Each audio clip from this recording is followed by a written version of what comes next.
પછી કયા પ્રકારના ચૂંટણીના સમયમાં સંસાધનોનો ઉપયોગ થયા?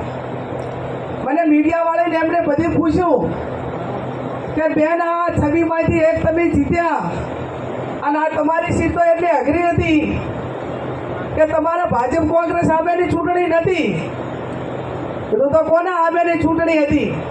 તો કે તમારી ચૂંટણી એશિયાની સૌથી મોટી ડેરી બનાસ ડેરી સામે હતી, તમારી ચૂંટણી બનાસ બેંક સામે હતી, તમારી ચૂંટણી સંવિધાન ઉપર બેઠેલા પદો ઉપર બેઠેલા લોકો સામે હતી, તમારી ચૂંટણી બનાસકાંઠા જિલ્લાનું સમગ્ર ગુજરાતનું વહીવટી તંત્ર જે પ્રેસાઇડિંગ ઓફિસરથી કરીને બધાય એમની સામે હતી, તમારી ચૂંટણી બનાસકાંઠાના એસપીથી કરીને જે 90% ભાજપના ખેસ નથી પહેરેલા એવા પોલીસના જે અધિકારીઓની સામેની હતી, તમારી ચૂંટણી એ બનાસકાંઠાના 2 નંબરના ધંધા કરવાવાળા બુટલેગરોની સામે હતી, તમારી ચૂંટણી એક તાનાશાહ સામે લડવા માટેની ચૂંટણી હતી, તમારી ચૂંટણી પૈસાના રેલમ સેલ સામે લડવાની હતી અને તમારી ચૂંટણી એક અસત્ય સામે સત્યના વિજય માટેની ચૂંટણી હતી.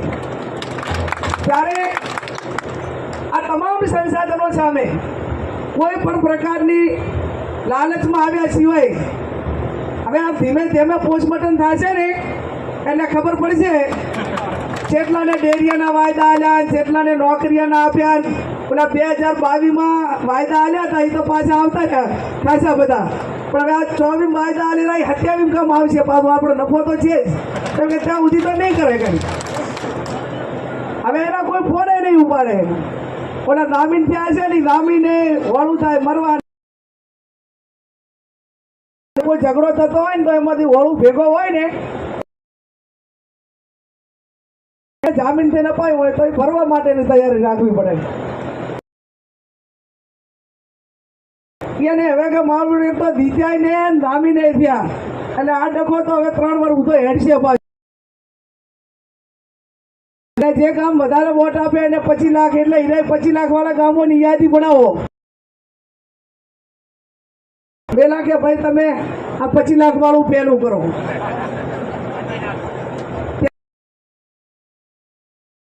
લોકશાહી છે, એક વાલ્મીકી પરિવારનો વોટ હતો એની કિંમત એવડી છે, દેશના વડાપ્રધાનના વોટની કિંમત પણ એવડી જ છે.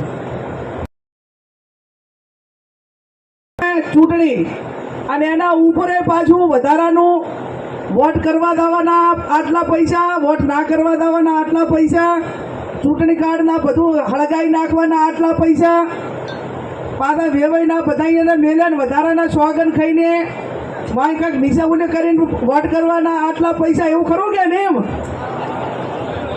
અને પછી કે તમે હવે મને વોટ આપવાના હોય તો ના કરવા દો તો આપશું એમ માની લઈશું. બૂથો ઉપર ડેરીના અધિકારીઓ બેઠેલા જે આમ કાયદેસર ચૂંટણીના 24 કલાક પહેલા મત વિસ્તારનો મતદાર ના હોય ના રહી શકે. પણ તમે જોયું ને દાતાની અંદર એક પણ બૂથ બાકી નહોતું કે જ્યાં આખા ઉત્તર ગુજરાતના એક જ સમાજ આખો તૂટી ના પડ્યો હોય. ત્યાંથી 2-2:30 વાગે ગયા ત્યાર તો આયાની હિંમતને દાદ આપો.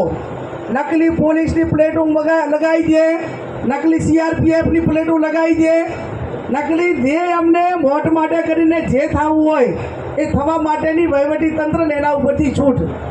પણ છતાં જ્યારે કુદરતને અહીંયા દેર હોય પણ અંધેર ના હોય, જ્યારે લોકોએ નક્કી કર્યું હોય છે ત્યારે એમાં ઠીક છે આપણાને સંઘર્ષ, મુશ્કેલીઓ, ચડાવ ઉતાર, સામનો બધોય આવે, પણ અંતે જ્યારે આપણી નીતિ સાચી હોય, નિયત સાચી હોય તો હું માનું ત્યાં સુધી એની અંદર કુદરત પણ મદદ કરતી હોય છે.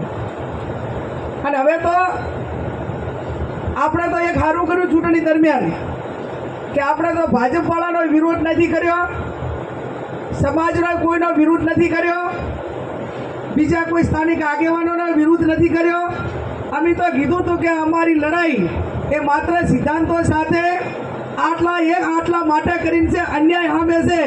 એ લડાઈ આજે ભૂતકાળમાં લડ્યા હતા, વર્તમાનમાં લડ્યા હતા, ભવિષ્યમાં એની લડાઈ હજી લડીશું.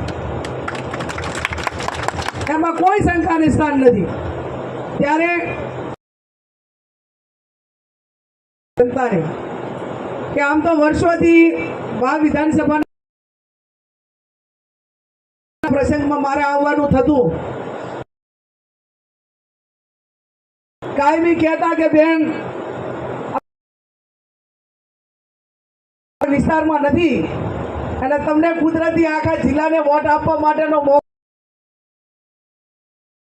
અને મોકો કહેવા પૂરતો નહીં પણ તમે ખૂબ સારી રીતે જે લાગણી ભેર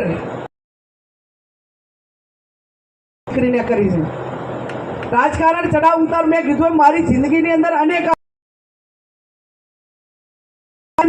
ખરા સમયે મુશ્કેલીના સમયે કોઈ પણ માણસને ઘરે કોઈ નાના મોટી તકલીફ આવીને પડી હોય ને કે આર્થિક રીતે હોય કોઈ રાજકીય આર્થિક રીતે હોય કે કોઈ નાના મોટી બીમારી હોય તો આપણે સમાચાર લેવા ગયો ને તો એ માણસને અડધું ઓછું થઈ જાય.